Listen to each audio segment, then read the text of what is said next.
नमस्कार मित्रांनो, आता जाऊया आपण कॉलेजला. हे बघा भावांनो, महादेवनगरची दुर्गा माता आमच्याच हॉस्टेलच्या जवळ बसवली. 8 वाजल्यापासून जी गाडी घेते संध्याकाळी 4 वाजेपर्यंत यांच्याकडे असते.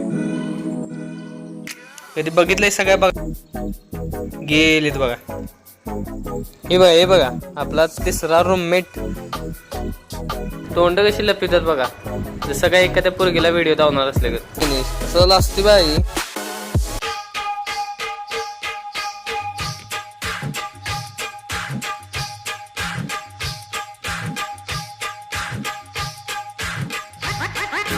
बस बस बस आता लय झालं. भावांनो, आम्ही निघालो एका दुर्गा मातेच्या मंडळाच्या समोर दांडिया खेळ चाललाय तिथं. ही दोघं कायम स्वतःच्याच धंदीत असतात. आम्ही तिथे गेलो पण व्हिडिओ करणं का म्हणून सांगितलं त्यांनी. मग काय डायरेक्ट